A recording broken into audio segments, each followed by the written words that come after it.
Hey everyone, welcome back. It's Lucid, and I am joined once again by Maryland. Howdy, gamers. And we've got another turn for you. Uh, I think the title of this episode must be, and if God blesses me, I will manage to link up what I say it will be with what it actually is and YouTube. But this must be the period of great collaboration. I have never seen. I was just glancing Yeah, through that's good. this. That's a good title. I like that. I was glancing through this before, uh, before this started, and I just can't believe. I mean, we've seen the sickle whose crop is pain collaboration between Pelagia and Ashdod. And this turn, we are going to see a ton of which they've been talking about, a ton of life after death collaboration to get ready for astral corruption.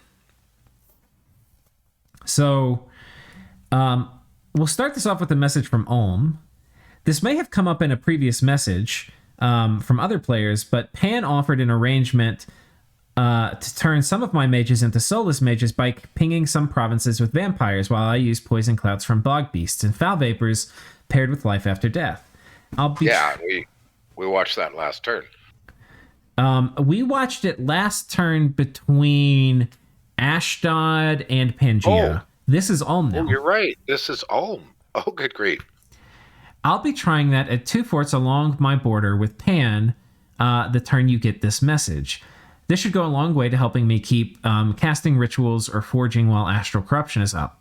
Everyone Ah, expects this, ah. even Pelagia, maybe. Look at Pan play big. So he's made two deals to offer this service to two Yeah. different nations. Well, it's also He's a just good. extremely friendly because normally Mhm. putting up astral corruption we've been talking about, would be extremely punishing for Ulm. And it's still That's right. going to be bad, because they're not going to be able to use their smiths really anymore. But it's far better now than it would have been. Correct. Yeah. And then from Ashdod, you want to do this one? Give me a second to hit our timestamp. My turn to do the life after death play and make some mindless mages for forging under astral corruption, taking place in 197. Expecting astral corruption to go up the turn you read this based on what Vanheim was telegraphing. It's looking very likely based on troops on the border that Pelagia will go on Ulm. It will probably tip the balance too much though and require a response. Pan pushing for a three-way versus Pelagia, of course. Not happy that Ulm and I have to be the meat shields for Pelagian artillery. I've tried to spread my cooperation around, as you may have noticed. With enough win-win scenarios, I come out ahead relative to where I would have been. That's my logic. However, ideally, I don't do that with the game leader, and that's sure starting to look like Pelagia now. So this is kind of what you were saying, that both Ulm and Ashdod kind of want to bounce back and forth between the game leaders for their own gain without giving away to one of those game leaders the game. Yeah, I mean, I think, doing win-wins with everybody leaves you with a lot of wins, right? So that's one. Perun talked about that a lot in his diplomacy guide, Right. which is good. I think I've talked about it before too, but he probably Hmm. says it best. Then, what I was talking about was a little different. It's more like doing a little, like tiny little win loses with the game leader. And if you bounce back and forth between a couple game leaders doing little things where you win a little bit and they lose a little, you can catch up. And peace out before you end up in trouble. Right. Or Okay. before they end up Yeah. in too much trouble, right? Before the game gets handed to one of the other game leaders who is helping you, maybe. Yeah. Yeah. So reminds me a little bit of the old board game diplomacy, Yeah. in that, So, everybody's doing a whole bunch of stuff in the background. yeah. Now,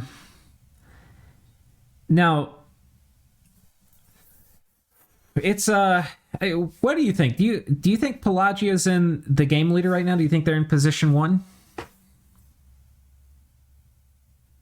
Um, so this came up, I think, in one of the episodes that's already been published. And my response was, I think Pelagia has a very powerful shot for the win, but I don't think it's clear. I think Vanheim has been given a major setback, but it's not something he can't recover from. Right. But Pangaea, with what we just learned last turn,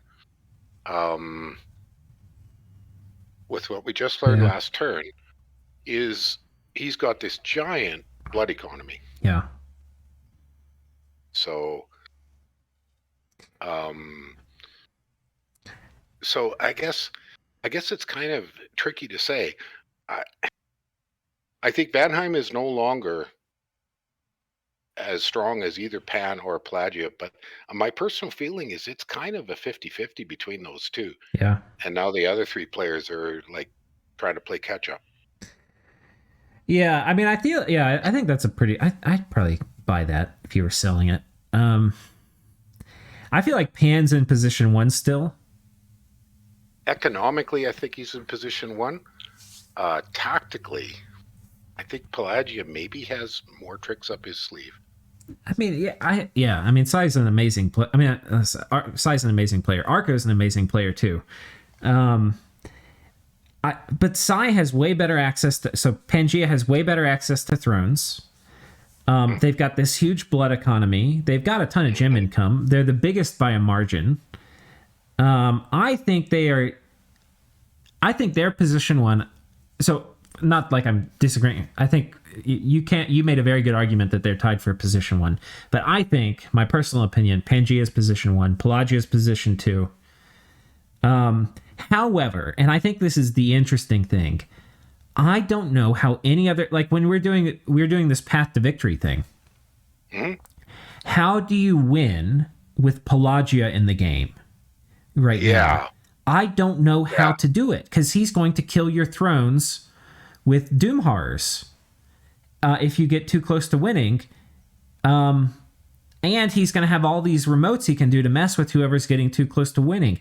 It's going to be very hard for anybody to break free without Pelagia spoiling it. Like, Pelagia had the spoiler gameplay from the beginning, like the mindset, but he has the tools now to spoil the game for anybody at an apocalyptic level.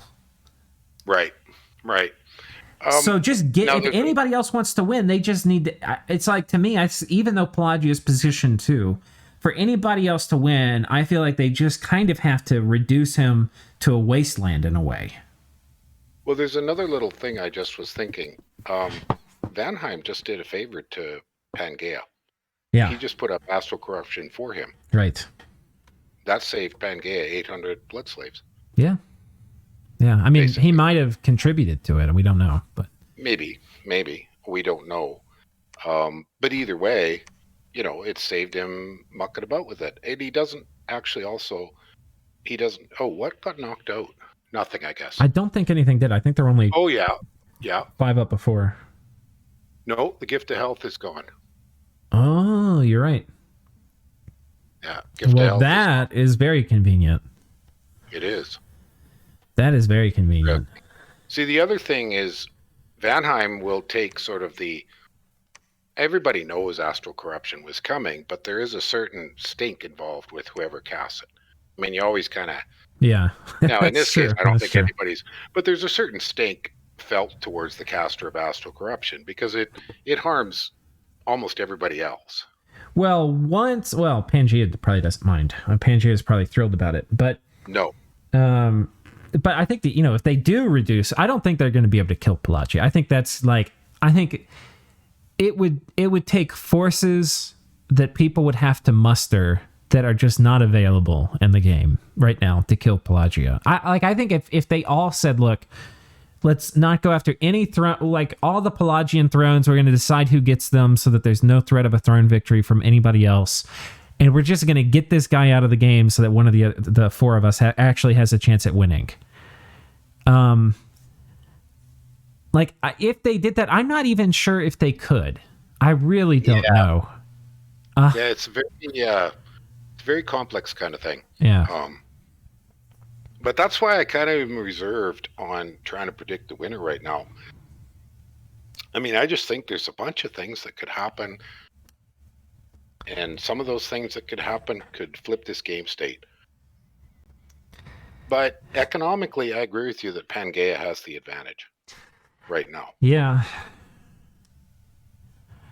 There's some interesting things too, like Pangaea is going to have amazing raiding potential and sieging potential to an extent, but Ulm is forted up, so it's going to be hard for him to like really efficiently raid, but... Well, you meant if he wants to eat Ulm. Yeah. But if he decides to fight Pelagia, there's not a lot of Pelagia available to him to raid. It's pretty hard to raid in the water. I think what Pangaea wants is they want Ashdod to come in here, excuse me, and kick Pelagia off of the land. And they want to do their part as much as they can to drain Pelagia's resources to enable that, because Ashdod won't be able to do it on their own. No. And then Ulm to maybe take, you know, this and then like a smidgen of stuff over here and just get them reduced back into the ocean. And that might be enough. If he can get that done, he might be able to then start going for thrones or like eat somebody else and become completely out of control. Would we be able to see domes? Because no, our scouts are spies, right? So no, we're not going to see domes. The only way to see domes is pick a fight. Yeah. Like scout probing will show you the dome in the battle. Oh, will it? I didn't know that. Yes. The dome shows up as a battle enchant in a battle, or it used to. It's been a while since I've been in a game where domes were very common. But it used to be a scout probe on a fort you'd see in the battle, you'd see the little battle enchant circular icon telling you what domes were up. Yeah. And that was a pretty reliable way. I thought you could see domes with scrying, but no, I'm probably wrong there. I'd have to check that. Yeah. And some of these things, I don't think I've seen significant use of domes since I started playing Dominions 5. It's just not as popular as it used to be. I see them a fair amount. I think it's a bit of a player preference thing, but yeah.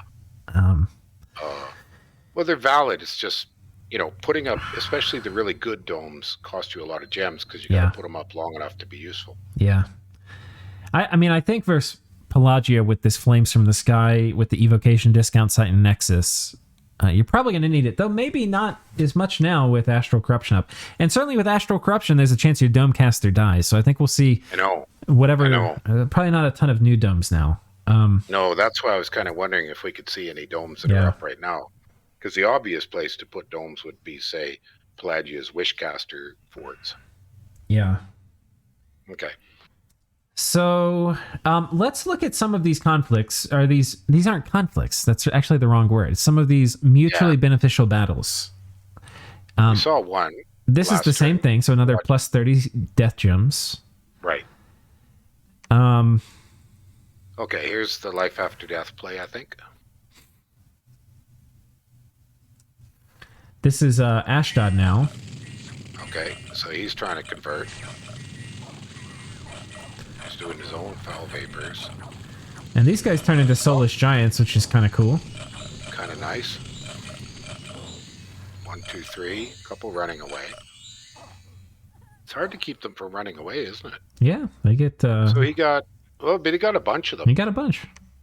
Yeah. He lost 3 wizards that died somehow and didn't get replaced, but mostly, he's done a pretty good conversion.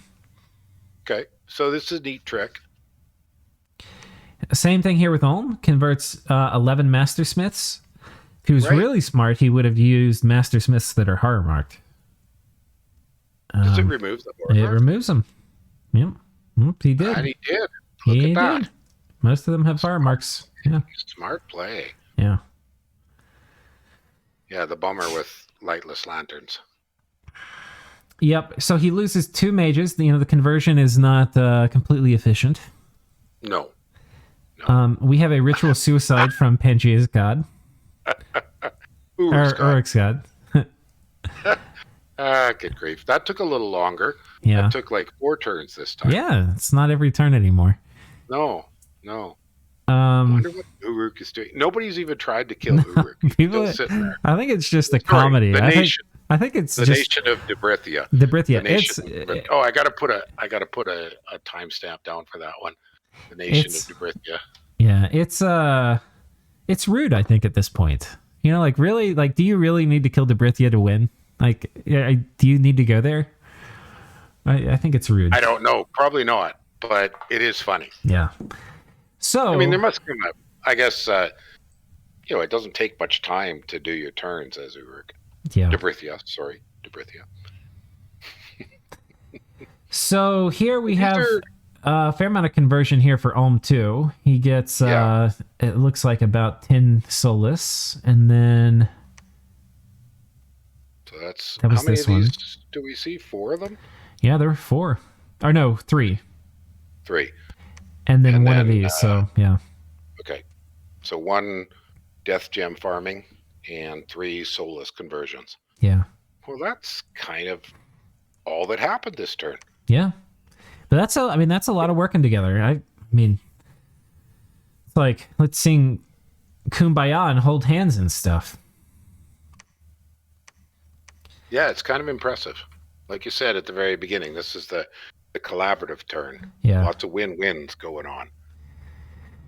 Yeah, it'd be interesting if somebody could, like, if Ulm maybe could have negotiated with Pangaea to get a few pieces of land in exchange for him doing things against Pelagia. Maybe. I think that's fair, because, like, Pan by far is benefiting the most from people going after Pelagia, but I can totally understand people wanting to go if they do on Pelagia, because I don't think anybody is going to be able to win with Pelagia where they are. Well, if they wanted the magic moment to try to eat Vanheim, they kind of missed it. Yeah, Vanheim's going to be powering up pretty fast. Yeah, Ulm had said he thinks they should have, instead of a coalition against Pelagia, they should have swallowed Vanheim. Would have been expensive, but the long-term games would have been pretty substantial. And the moment to do it would have been when Vanheim was brutally out of position and still stuck in Pelagian lands. Yeah, I'm not actually sure if they could have pulled... I mean, Ulm I don't think was ready yet. I mean, he might have been, but there's just not a ton of armies over here on the Ulm side. He started to get mechanical men. He must have heard you cast. Could be. But, I agree with you. I don't think he was ready. Yeah. Ashdod might have been, because Ashdod has had a little bit longer to sort of recover from his war. Yeah, I wonder if Hars are going to be able to kill our dudes. I probably need to come into the current time to make sure our guys aren't dying to Hars. Oh yeah. We could get... I guess they won't be able to take our cap, but... There's a chance we could get eliminated from the game as omniscience. That would be funny. That would be funny. have to end the cast or get people's passwords or something. Yeah. All right. Okay, so I think we go to next turn. Turn 85. Okay, 85? Okay. Turn 85. So, I got a message from Pelagia. Last turn, something bad happened. It wasn't Astral Corruption going up. I've been preparing for Astral Corruption since before the start of the game, with the choices like Kraken and Zero Magic Scales. 5 out of 6 last turns, Astral Corruption missed my Gift of Health, and the game quite likely to proceed with a couple Armageddons per turn for a few turns, contracting the Blood Hunters' populations. 1 in 6 is what happened. Now I have to choose among several less ideal options. Okay, this is also revealing galaxy brain shit I wasn't expecting. Why did he put up Gift of Health? I don't know. Maybe he just kind of wanted it. There's a bunch of reasons why he would have put up Gift of Health. No, he was putting it up for the one we didn't think of. He was putting it up so that he could Armageddon the world. See, I mentioned Armageddon a few turns back, and you kind of thought nobody really plays that play anymore. I mean, I don't see it very often. Wisher. But I haven't been in a game with Wish Spam. No, I can. Well, the thing I said too is we have the rebirth mod on, so you can't permanently kill the population of the world. You can beat it back, but I mean, if you think about it, it's a % reduction, right? So, like, let's say he gets all the provinces in the world down to like 4,000 population. Is it worth casting it again to get it down to what is the % reduction? Do you know? Is it 50? It was about 20. I can look it up here. 20%. So, but the important thing used to be, and unless it's changed with Wish, was that it does 8 armor-piercing fire damage, which has a tendency to wipe out human magi. Right. whereas it barely touches giant magi. So Ashdod is relatively immune to it, Right. but it's very hard on Ulm and to a certain extent Pangaea. I mean, Pans are tough enough to survive it. Sure. But that used to be a significant factor on Wish. Yeah. So let me have a look here and see if we can I find think out. it was more damage. I was actually looking at it the other day. Well, it might be more than that. Yeah. Where is it? There's I think there's a thing in IlWiki, but there is. That's what I'm on, but I'm not seeing it. Okay.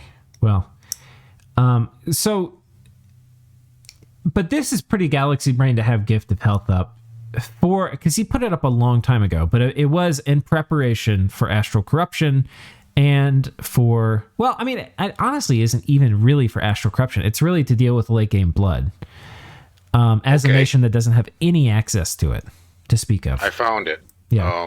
It's 15 damage. Yeah, that's what I thought. Armor piercing. So basically it wipes out human-sized magi that don't have armor. Yeah. I mean, one of the old tricks was you'd make a whole bunch of fire plates and stick them on all your important magi. But Gift of Health is a very valid way to try to survive it. Yeah. And Pelagia has a lot of small magi. It doesn't hit everybody, does it? I thought it hits like 50% of good dudes. Every unit has a 20% chance to be hit. Yeah, 20% chance. Okay. And the population is 20% population loss? It's 20%.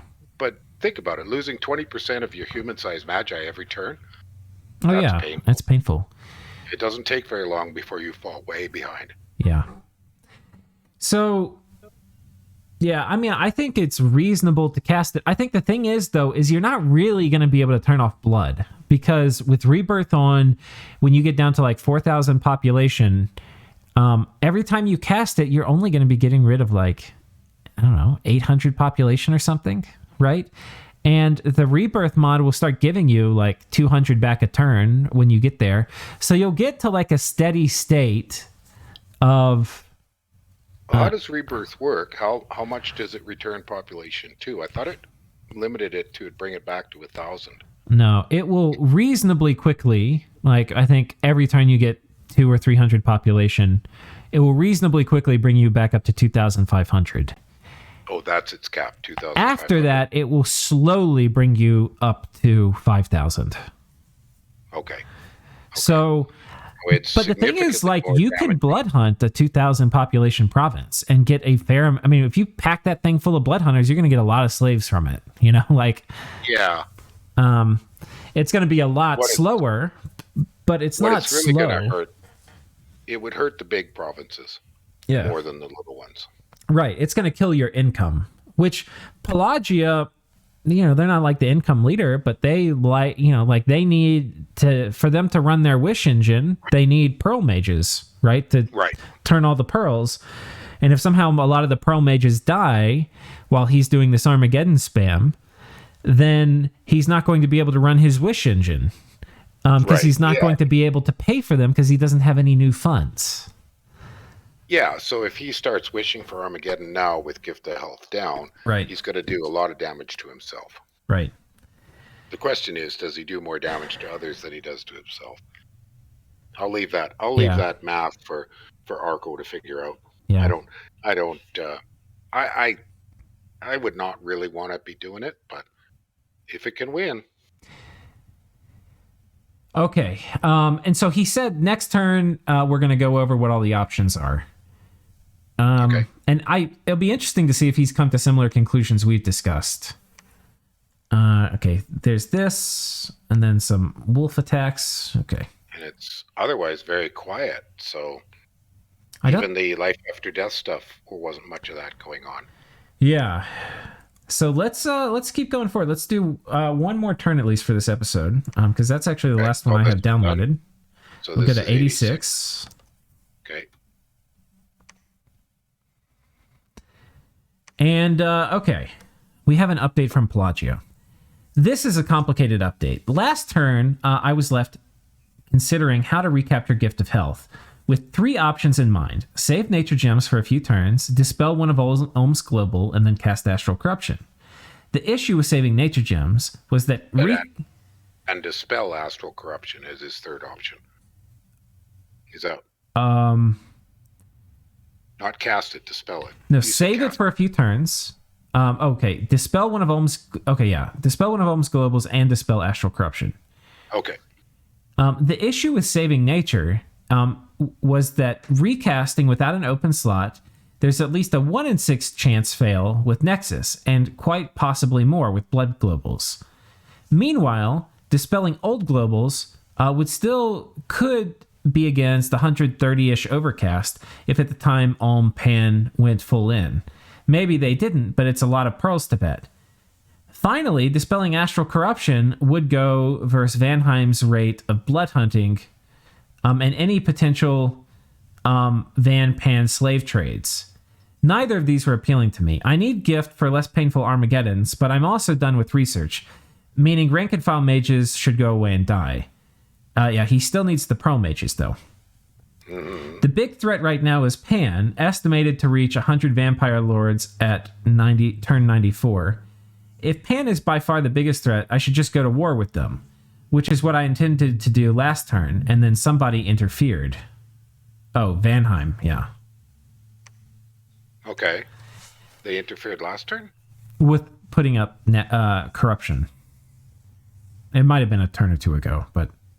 Yeah. Oh, yeah. Okay. Oh, or maybe it's this.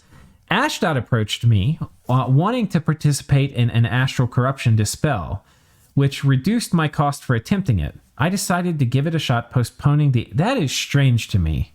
Ashdod's a blood nation. And he's maybe reasonably well set up to deal with astral corruption with, like, rings of returning on his dudes and stuff. Okay. Which reduced my cost for attempting it. Okay, so they actually did do it. I wonder how big. The attempt was unsuccessful, but it came with a number of silver linings. First off, maybe Vanheim's blood hunting isn't as poor as I thought. This is a good thing in case I need Vanheim to balance Pan. Secondly, it indicated saving nature gems is probably a waste of time with my poor luck on globals so far. 2 out of 4 knockdowns so far, or 2 out of 2 knockdowns so far were mine, as Nexus and Astral Corruption, and likely the other blood globals are too powerful. He means the vortex. Right. My mages also killed 3 Doom Horrors without taking a scratch. Not attacking Pan, though, could have cost me critical tempo. We will see this turn. And in my latest development, Ashdod canceled our non-aggression pact, claiming that an Ulm Pan Ashdod coalition against me. Ulm's nap is a short turn, or is a turn shorter. Maybe there is. Maybe they are late. So that's weird. Ashdod helped him try to dispel astral corruption, and at the same time, it sounds like canceled the NAP. Yeah. Well, that's an odd kind of play. I don't know what to think about that. Like, it's almost like Ashdod's trying to play 2 sides of the coin. So this is funny. He's saying maybe... Oh, go ahead. I'm sorry. No, it's okay. I don't know what to say about that. I'm caught off guard. He's saying maybe there is a coalition, and then cockily afterwards saying maybe they are late. Right. He's played his hand so well so far. Because there's not really been a great time for people to attack him. And here he goes. Ooh. All right, so he does not have a non-aggression pact with Pangaea, because technically he was the leader of the coalition. Right. Oh gosh. And he bumps against Maenads. Yeah. Well, with quite a bit of Pan support and Howl. Pangaea's going to get some scuba dudes. Yeah. That didn't really work. That was a pretty small commitment though, right? Oh, he only gets 1 scuba dude. But trading 160 Maenads for a lot of mages, not a bad deal. Yeah.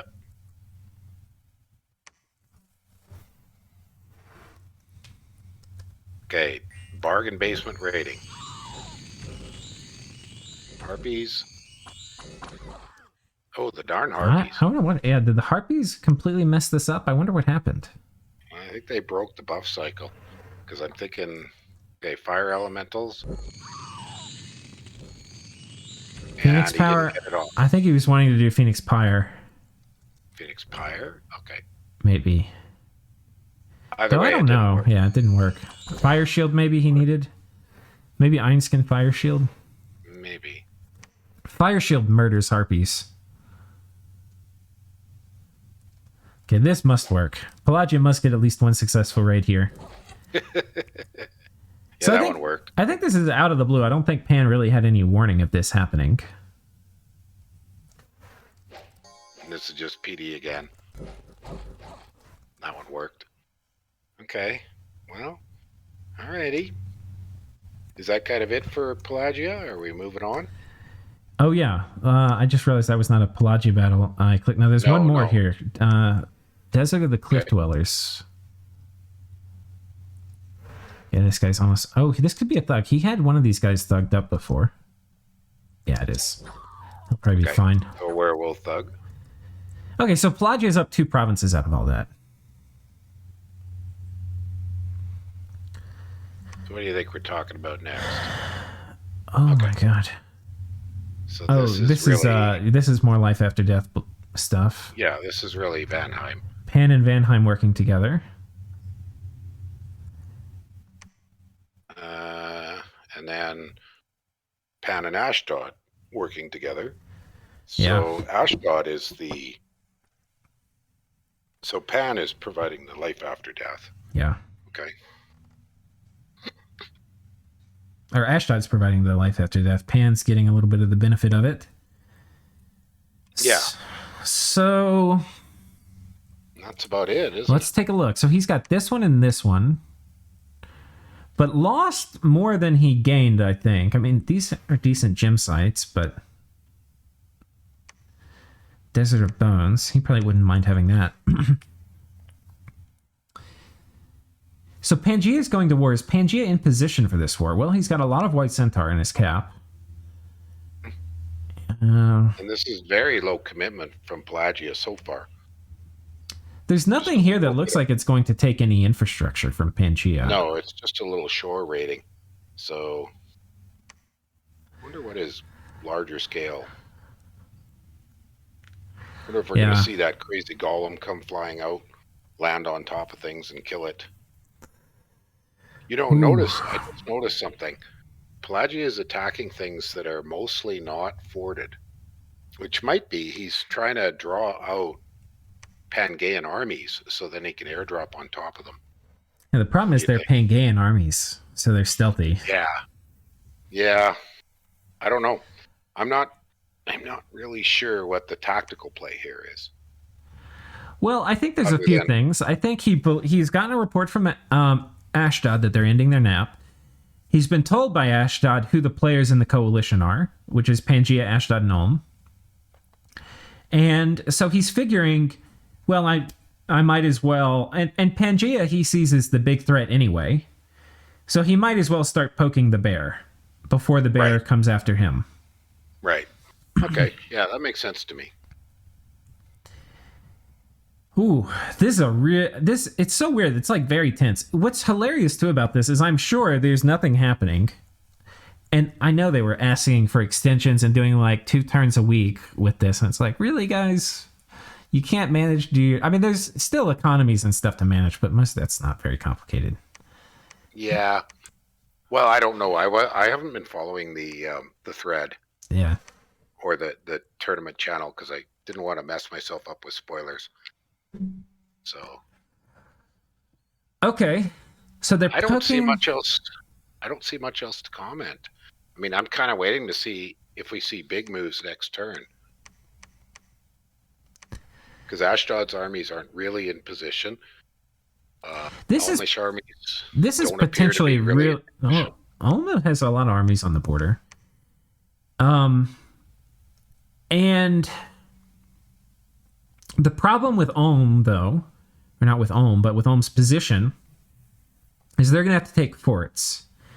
And God help me, taking these forts, especially I don't know. We know he's going to use beckoning and stuff too. Well, the tree lords, any of the ones in the forest. Yeah. We've seen the tree lord trick and the beckoning trick, and yeah, those are ugly. Ugly, ugly, ugly. So, but Ulm has to take forts. All this stuff over here is forted, basically. And that's going to be very hard, it looks like. But, you know, players got to make plays, and I don't think anybody can win with Pelagia in the game at their current strength level.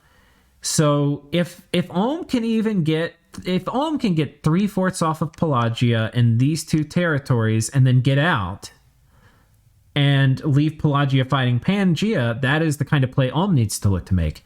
The winner potentially in this is Ashdod. Ashdod can potentially get this fort and then all of this unforted territory and call it his. Yeah. And then either keep going and kick Pelagia out of Jotunheim, Pelagia out of Jotunheim, or be like, yeah, that's enough for me. You can deal with Pangaea now. Because while they're doing this, Pangaea is going to be rubbing their little claws together, getting ready to win.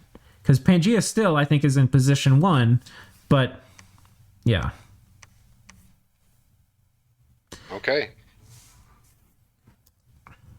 I think we've seen everything. Yeah. I think that's pretty much it.